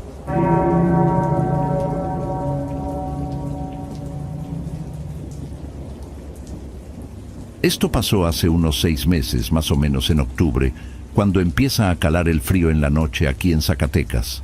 Yo vivo en la ciudad, en Fresnillo, pero la chamba fuerte la tengo en los ranchos de los alrededores. Hay mucha tierra de cultivo, mucho frijol, mucho chile, y las máquinas se joden a cada rato por el terreno que es duro, pura piedra y tierra seca. Me habían llamado de un rancho pequeño, el de don Adalberto, un viejo que tiene unas hectáreas pegadas a lo que le dicen el ejido de San Roque. No es un lugar famoso, ni sale en los mapas turísticos. Es puro monte, mezquite y nopaleras, con caminos de terracería que te destrozan la suspensión si no andas vivo. El problema era una trilladora vieja que le urgía reparar porque se le venía el tiempo encima. El trato era simple. Yo iba, le metía mano a la máquina y me quedaba hasta que quedara lista. Don Adalberto me ofreció quedarme en una casita de adobe que tenía a unos metros del granero donde guardaba la maquinaria, para no tener que manejar de regreso a Fresnillo en la madrugada, porque la carretera esa es peligrosa, no por espantos, sino por la maña. Ya saben cómo está la cosa por acá. Acepté. Me llevé mi caja de herramientas, mi lámpara grande de batería y un termo con café bien cargado. Los primeros 2 días fueron normales. Pura grasa, metal oxidado y pelear con tuercas barridas. El lugar es solitario de a madres. De noche, el silencio en el desierto de Zacatecas es pesado. No es un silencio de paz, Es un silencio que te zumba en los oídos, como si el aire estuviera presurizado. Solo se oyen los coyotes a lo lejos o el viento pegando contra las láminas del techo del granero.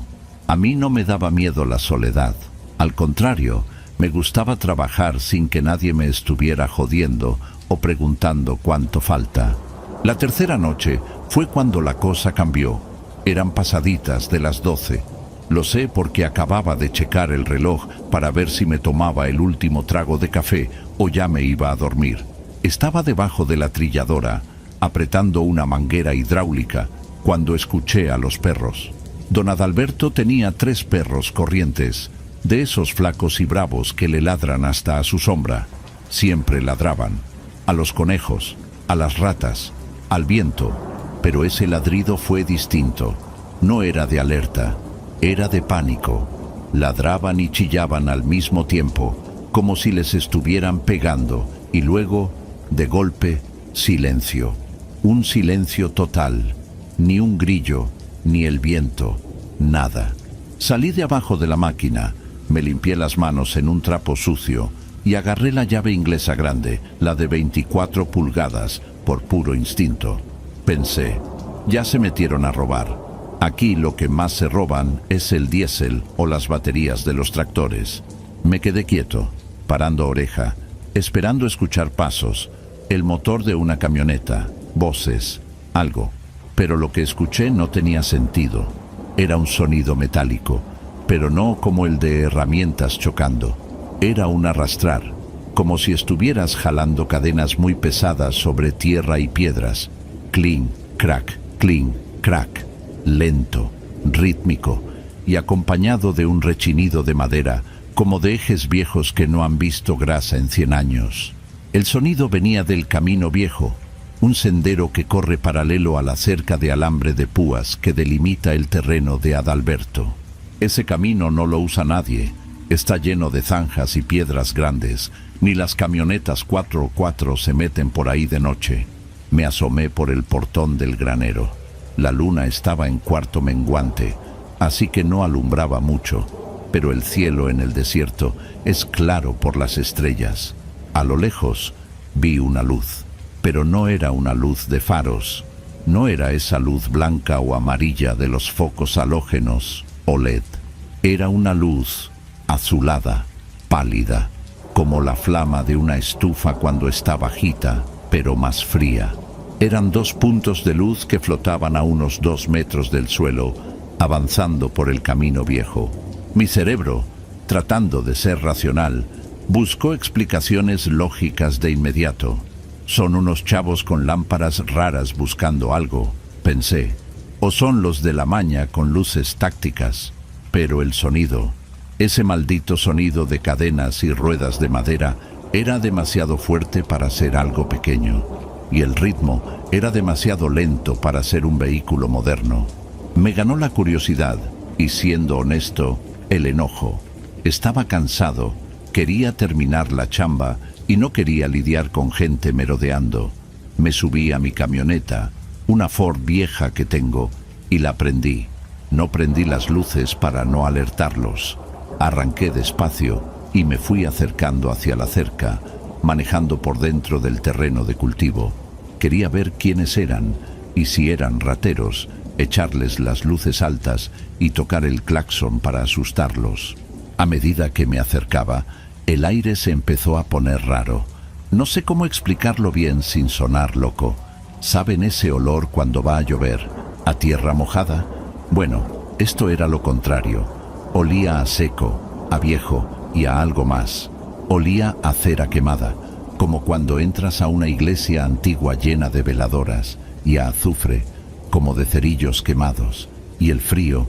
Bajé la ventana para ver mejor, y un golpe de aire helado me pegó en la cara, pero no era el frío normal de la noche.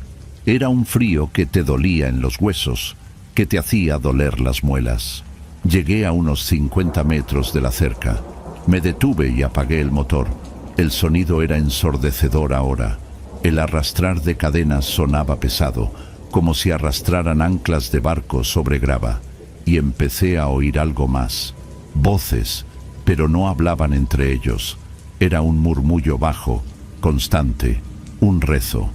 Por mi culpa, por mi culpa, por mi gran culpa. Se me erizó la piel de la nuca.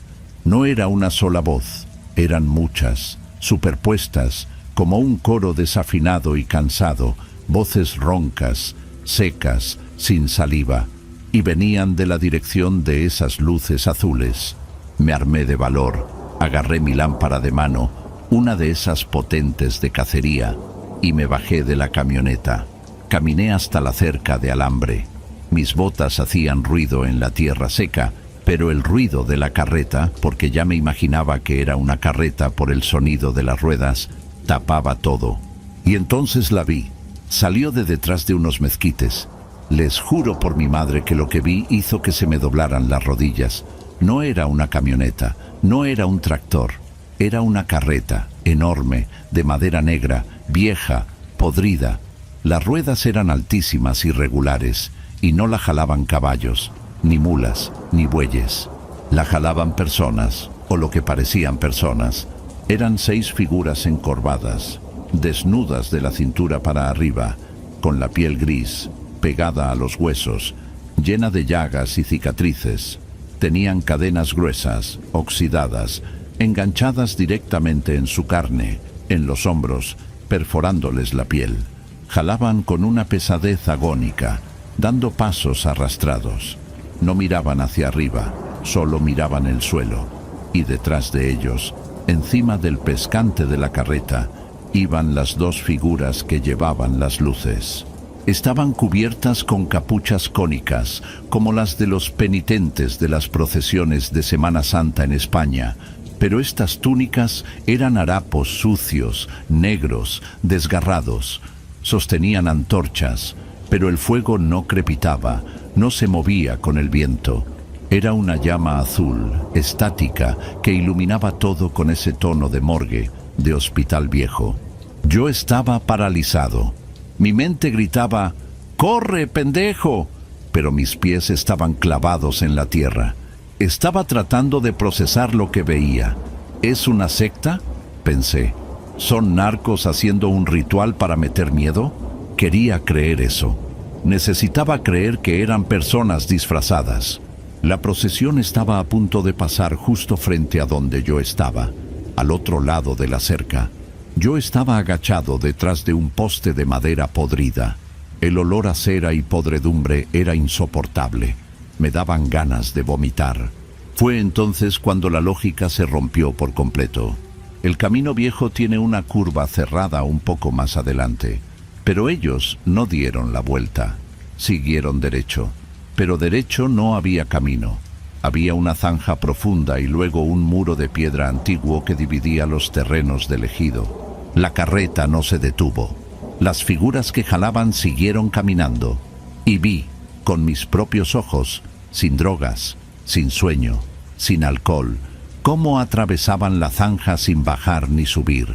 Flotaban sobre el hueco, y cuando llegaron al muro de piedra, lo atravesaron. No es que lo rompieran, no es que pasaran por encima, se fundieron con la piedra y salieron por el otro lado como si el muro fuera de niebla. La carreta hizo lo mismo, la madera sólida, las ruedas pesadas, pasaron a través de las rocas como si no existieran. En ese momento, el miedo se convirtió en terror puro. Se me cayó la lámpara de la mano. El golpe del plástico contra una piedra sonó como un disparo en medio de aquel rezo monótono. El rezo se detuvo de golpe. El silencio regresó, pero más agresivo. Las figuras que jalaban la carreta se detuvieron. Las cadenas dejaron de sonar, y las 2 figuras encapuzadas en la carreta giraron la cabeza lentamente hacia donde yo estaba. Estábamos a unos 20 metros. Sentí una presión en la cabeza, como si me estuvieran apretando el cráneo con una prensa hidráulica. Un zumbido agudo me taladraba los oídos, y entonces una de las figuras encapuzadas levantó la mano y señaló hacia mí. No tenía mano, era hueso, hueso seco y amarillento asomando por la manga de la túnica. No sé qué me poseyó, tal vez la estupidez humana de querer ver el peligro a los ojos, pero levanté mi lámpara, que había quedado encendida en el suelo, y los alumbré directamente. El haz de luz blanca cortó la oscuridad y le pegó de lleno a la figura que me señalaba. La luz atravesó la capucha. Pude ver lo que había debajo. No había cara, no había facciones. Era una superficie lisa, de piel estirada y grisácea, pero donde debían estar los ojos, Dios mío, donde debían estar los ojos no había cuencas, no había agujeros. La piel se hundía ligeramente, como si hubieran cosido los párpados y luego la piel hubiera crecido encima, sellando todo. Pero yo sentía que me miraban. Sentía una mirada pesada, antigua, llena de un sufrimiento y un odio que no caben en una vida humana. Y entonces escuché la voz, no con mis oídos, sino dentro de mi cabeza. No era un sonido, era un pensamiento que no era mío, una voz que sonaba como piedras moliéndose. No tienes ojos, ¿por qué tú sí tienes ojos? El dolor de cabeza se volvió insoportable. Sentí que la nariz me empezaba a sangrar. Caí de rodillas. Quería cerrar los ojos, quería dejar de verlos, pero no podía parpadear. Estaba hipnotizado por esa falta de rostro, por esas llamas azules que no calentaban. La figura bajó del carro. No tocó el suelo, se deslizó, se acercó a la cerca. Yo estaba a metros de distancia, pero sentía su presencia encima de mí, asfixiante. El olor a azufre me quemaba la garganta. «Dánoslos», resonó en mi cráneo. «Danos tus ojos para llorar». Empecé a gritar. Grité como nunca he gritado en mi vida. Un grito desgarrador, animal. Me tapé la cara con las manos, clavando las uñas en mis párpados para protegerlos, sintiendo que en cualquier momento unas manos invisibles me los arrancarían de las cuencas. Sentí un frío atroz pasar a través de mí, como si me hubieran echado una cubeta de nitrógeno líquido. Todo se volvió negro. No sé cuánto tiempo pasó. Desperté porque sentí que me sacudían violentamente. Abrí los ojos y la luz del sol me lastimó. Era don Adalberto y su hijo, Gumersindo. Me estaban echando agua en la cara. Estaba tirado en la tierra, junto a la cerca. Mi camioneta estaba ahí, con la puerta abierta. «¡Damián! ¡Damián! ¿Qué te pasó, muchacho?», gritaba don Adalberto con la cara pálida. Yo no podía hablar. Tenía la garganta en carne viva. Me toqué la cara. Tenía sangre seca debajo de la nariz y rasguños profundos alrededor de los ojos. Mis propios rasguños. Me ayudaron a levantarme. Me llevaron a la casita y me dieron un té de canela con un chorro de alcohol para el susto. Yo temblaba como una hoja. No podía parar de temblar. Vimos la camioneta ahí parada con la puerta abierta y pensamos lo peor, dijo Gumersindo, mirándome con preocupación, pero también con algo de sospecha, como si pensara que me había metido algo. «La carreta», logré susurrar. Mi voz sonaba extraña, rasposa. Don Adalberto y Gumersindo se miraron entre ellos. El ambiente en la cocina se puso tenso de repente. El viejo se quitó el sombrero y lo puso en la mesa, suspirando profundo. «¿La viste?», preguntó el viejo muy serio. Asentí. Las lágrimas se me empezaron a salir solas. No de tristeza, sino de puro shock nervioso. «Le dije a tu papá que no debíamos dejarlo trabajar tan tarde», murmuró Gumersindo, bajando la voz. «Es octubre, apá. Ya sabe que en estas fechas pasan». «Cállate, Gumer», le espetó el viejo, aunque sin mucha convicción. «Damián, escúchame bien. Agarra tus cosas. Te voy a pagar el trabajo completo, aunque no hayas acabado. Vete a tu casa. Y por lo que más quieras, no hables de esto con nadie en el pueblo. La gente aquí respeta esas cosas y no le gusta que los de fuera anden removiendo el avispero». No tuve que pensarlo 2 veces. Recogí mis herramientas como pude, con las manos todavía temblorosas. Mientras guardaba la llave inglesa que se me había caído la noche anterior, noté algo que me heló la sangre otra vez. La parte de metal de la llave, donde había tocado el suelo cerca de donde pasó la carreta, estaba cambiada. No estaba oxidada. estaba envejecida. El metal se veía gris, poroso, como si hubiera estado a la intemperie por 100 años, y al tocarla se desmoronó un pedazo en mi mano, convertido en polvo metálico. Manejé de regreso a Fresnillo sin mirar por el retrovisor ni una sola vez. Cada sombra de un mezquite me hacía saltar el corazón. Llegué a mi casa y abracé a mi mujer como si hubiera vuelto de la guerra. No le dije nada. Le dije que me había sentido mal, que me dio un golpe de calor o algo así. Ella me curó los rasguños de la cara sin preguntar mucho, aunque veía en sus ojos que sabía que algo andaba muy mal. Han pasado 6 meses y todavía duermo con la luz prendida. Dejé de trabajar en ranchos lejanos. Ahora solo agarro chambas aquí en la ciudad, de día. Pero hay algo que no se me quita. Algo que me está volviendo loco poco a poco. A veces, cuando estoy solo en el taller, o cuando me despierto a las 3 de la mañana y todo está en silencio, escucho el sonido. Muy bajito, casi imperceptible. Cling, crack, cling, crack. Como si la carreta estuviera dando vueltas alrededor de mi casa buscando una entrada. Y lo peor no es eso. Lo peor es que, desde esa noche, mi vista ha empezado a fallar. Veo borroso. Los oftalmólogos me dicen que mis ojos están perfectos, que no tengo nada físico. Me han hecho estudios, escáneres, todo. Sus ojos están sanos, señor Damián, me dicen. Pero cada mañana, cuando me veo en el espejo para rasurarme, noto que mis pupilas están un poco más pálidas, un poco más grises. Y siento esa presión detrás de los párpados, esa voz que resuena muy al fondo de mi cerebro, como un eco lejano pero constante. No tienen ojos, no tienen ojos. Tengo miedo de que un día despierte, me mire al espejo y ya no haya nada con qué mirar de regreso. Tengo miedo de que la carreta no se haya ido, sino que me esté esperando para unirme a la fila y jalar esas cadenas por toda la eternidad. Si andan por Zacatecas, cerca de Fresnillo, y ven luces azules en el monte, no se bajen, no miren, den la vuelta y lárguense. Hay cosas viejas en esta tierra que no entienden de lógica, ni de mecánica, ni de Dios, y tienen hambre de lo que nos hace ver el mundo.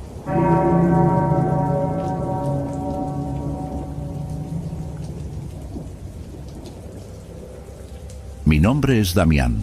Trabajo como perito evaluador de terrenos y propiedades rústicas.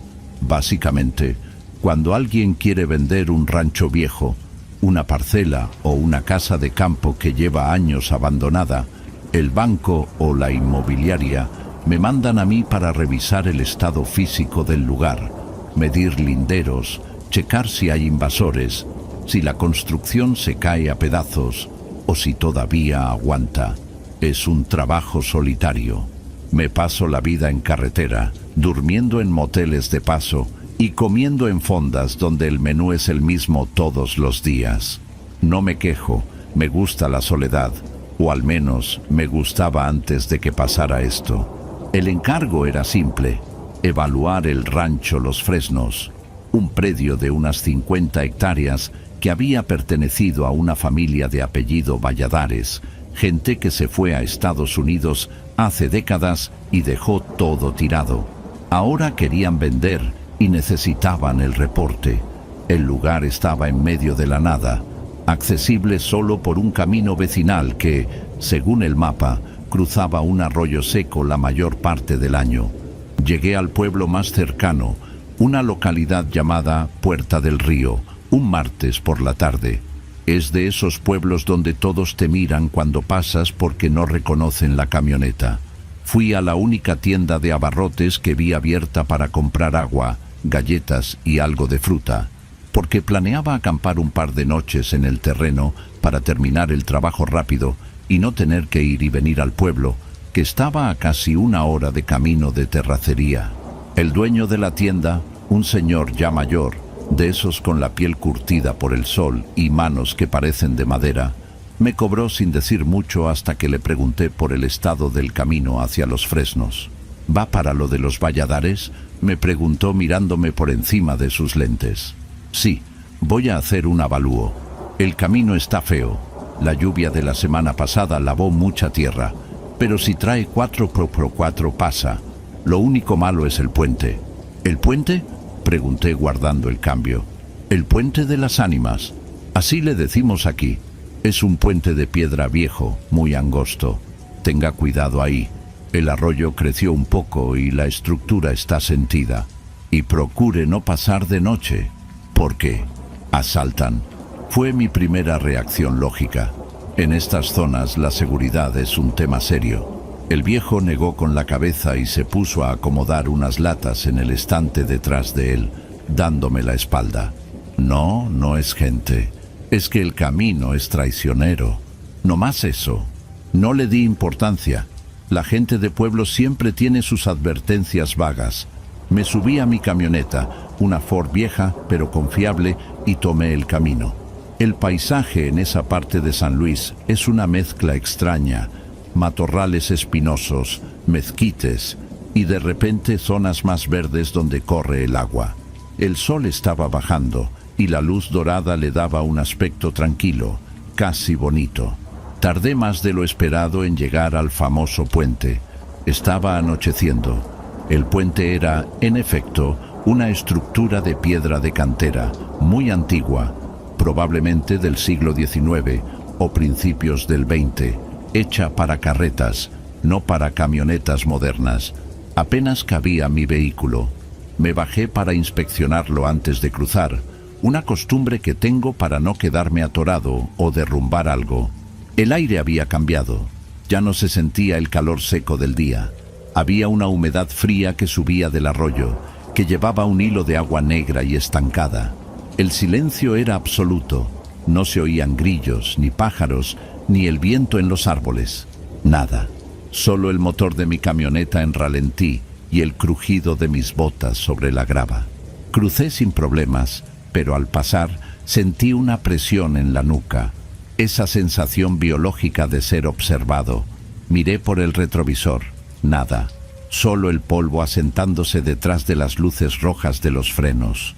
Llegué al rancho, abrí el portón oxidado y me instalé en lo que quedaba de la casa principal. Era una construcción sólida de adobe y piedra. Limpié un cuarto, tiré mi sleeping bag y me preparé para dormir. Los primeros 2 días fueron normales. Trabajo rutinario, medir, tomar fotos, anotar daños estructurales, revisar cercas. El aislamiento era total. No había señal de celular, lo cual es común en mi trabajo, así que estaba incomunicado. El jueves por la tarde, mientras revisaba los linderos del norte, me encontré con un lugareño, un hombre joven, de unos 20 años, que andaba buscando una vaca que se le había escapado. Se llamaba Fausto, un muchacho flaco, nervioso, que hablaba rápido. Le ofrecí agua y nos sentamos un rato a la sombra de un huizache. ¿Usted se está quedando aquí solo?, me preguntó mirando hacia la casa grande. Sí, es mi chamba. ¿Por qué? Por nada. Es que, bueno, nadie se queda aquí.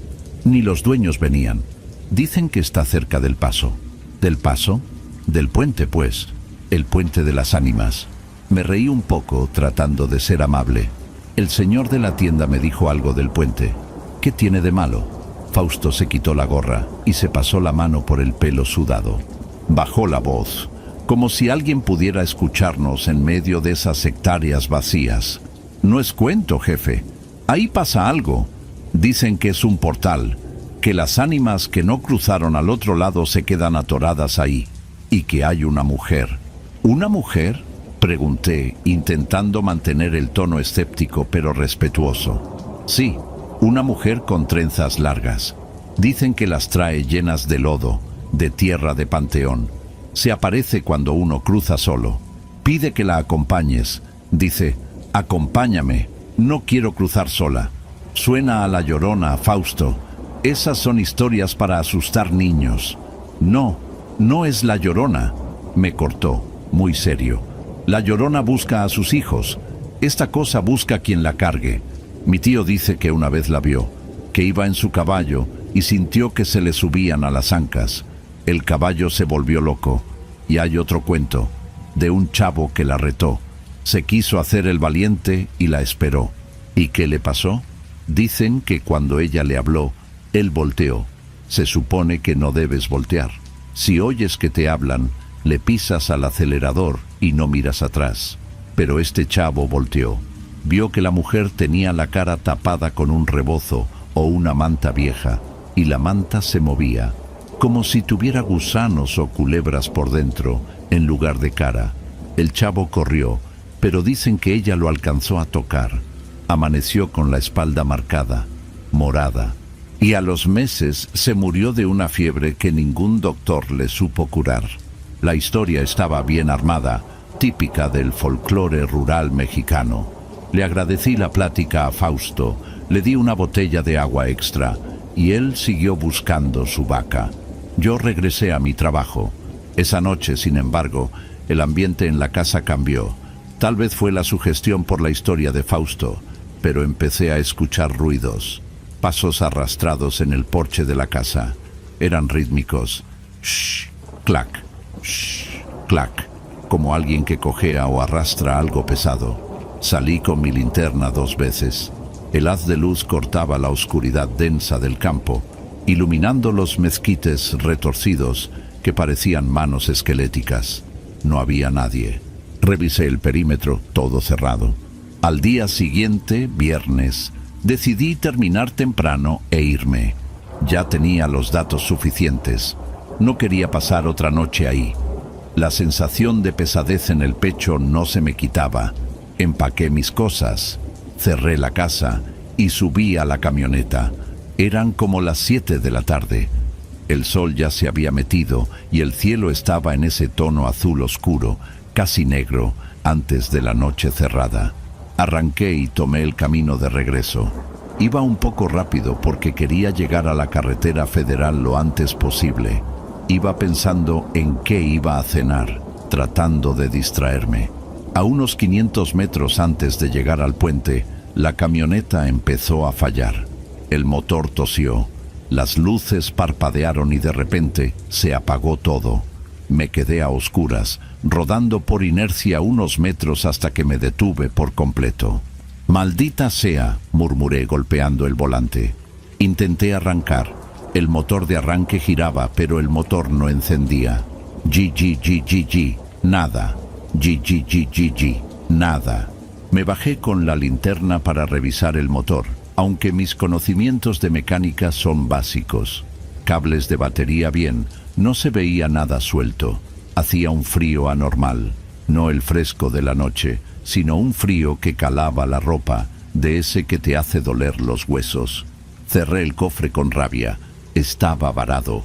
Tenía 2 opciones: quedarme en la camioneta hasta que amaneciera y esperar que pasara alguien, lo cual era improbable, ya que era un camino muerto, o caminar hasta Puerta del Río.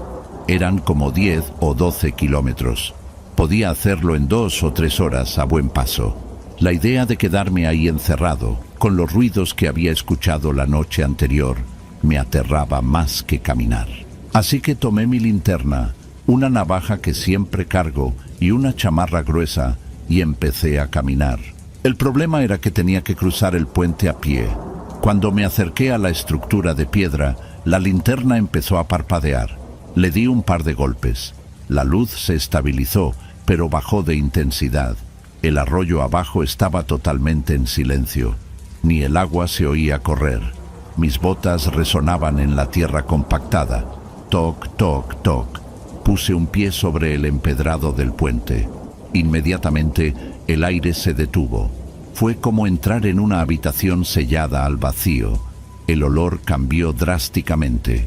Olía a lodo podrido y a flores marchitas, como el agua de los floreros de cementerio que llevan días sin cambiarse. Un olor dulzón y nauseabundo. Caminé rápido, mirando al frente, iluminando el camino. El puente no era largo, quizás unos 30 metros, pero se sentía interminable. A mitad del trayecto, escuché el sonido. Detrás de mí, eran pasos, pero no de botas, Eran pasos descalzos, húmedos, plap, plap, plap. Se me heló la sangre. Literalmente sentí cómo el calor abandonaba mi cuerpo y se concentraba en mi estómago. Me detuve un milisegundo por instinto y los pasos detrás de mí también se detuvieron. Es un animal, pensé. Un perro callejero, un coyote. Seguí caminando, forzando la marcha. Plap, plap, plap. Los pasos se reanudaron, más rápidos ahora, sincronizándose con los míos, pero un poco más cerca. No quería voltear. Recordé lo que dijo Fausto. No mires atrás. Estaba a 5 metros de terminar el puente cuando escuché la voz.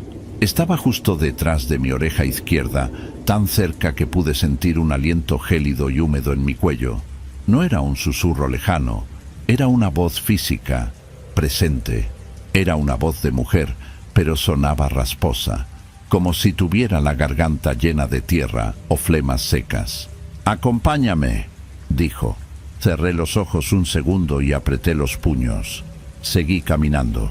«No quiero cruzar sola», insistió la voz. Ahora sonaba más lastimera, pero con un tono de exigencia subterránea. Salí del puente. Mis botas tocaron la tierra del camino del otro lado. Pensé que al salir del puente la sensación terminaría, que era algo ligado a la piedra, pero no. Sentí una mano posarse sobre mi hombro derecho. No fue un toque sutil, fue una mano pesada, con dedos largos y fuertes que apretaron mi clavícula. El frío de esos dedos traspasó mi chamarra de mezclilla y la camisa de franela. Era como si me hubieran puesto 5 barras de hielo seco sobre la piel. El terror le ganó a la razón. El pánico es una bestia que no obedece reglas. Giré sobre mis talones violentamente, lanzando un golpe al aire con la linterna en la mano izquierda y la navaja en la derecha, gritando: «¡Déjame en paz!». La luz de la linterna iluminó lo que tenía detrás. No había nadie a mi altura. Bajé la luz. Ahí estaba, o eso estaba. Era una figura vagamente humana, parada a unos 2 metros de mí. Llevaba un vestido que alguna vez pudo haber sido blanco, pero ahora era de un gris parduzco, pesado por el lodo y el agua. Tenía el pelo negro, largo y trenzado, pero las trenzas estaban apelmazadas, gruesas y sucias. Lo peor era la cabeza. Tal como había dicho Fausto, tenía la cabeza cubierta por una especie de rebozo o manta raída, pero la tela no caía natural sobre las facciones de un rostro. La tela se movía, se ondulaba desde adentro. Había bultos que se desplazaban debajo del tejido, como si hubiera ratas o gusanos grandes retorciéndose donde debería estar la nariz, la boca y los ojos. Me quedé paralizado. El cerebro no procesa algo así. Buscas una explicación. Es una broma, es una máscara, es el viento. La figura dio un paso hacia mí. No caminó, se deslizó de una manera antinatural, como si sus huesos no encajaran bien. Te dije que no quería ir sola. La voz no salió de una boca, salió de toda la figura, resonando en mi cabeza más que en mis oídos. La manta se deslizó un poco hacia abajo. Vi algo, solo un destello. No había piel. Había una masa húmeda, oscura y brillante, y algo que parecía un ojo, pero era demasiado grande, amarillento y sin párpado, incrustado en la carne viva. Grité, no un grito de película, sino un alarido gutural, animal. Me di la vuelta y corrí. Corrí como nunca en mi vida había corrido. No me importó la oscuridad, ni las piedras, ni los espinos que me rasgaban los pantalones. Corrí sintiendo que esa cosa venía detrás de mí, flotando o corriendo a 4 patas, no lo sé. Escuchaba el plap, plap, plap frenético a mis espaldas y una respiración que sonaba como agua hirviendo. No sé cuánto corrí, quizás 2 kilómetros, quizás 5. La linterna se me cayó en algún momento y la dejé ahí. Seguí corriendo en la oscuridad, guiado apenas por la luz de la luna que a veces salía de las nubes. De repente vi luces. Un camión de carga venía por un camino transversal que conectaba con la carretera principal. Me lancé hacia él agitando los brazos. El camionero frenó, probablemente asustado de ver a un loco salir de los matorrales. Me subí a la cabina casi vomitando del esfuerzo. ¡Vámonos! ¡Dele, por favor, dele!, le grité. El hombre, un tipo gordo con bigote, me miró con los ojos muy abiertos. «Oiga, compa, ¿qué le pasa? ¿Lo asaltaron?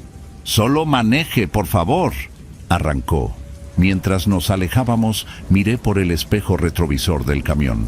En el borde del camino, justo donde terminaba la luz de los faros traseros, me pareció ver una silueta parada, inmóvil, viéndonos partir. El camionero me dejó en Puerta del Río.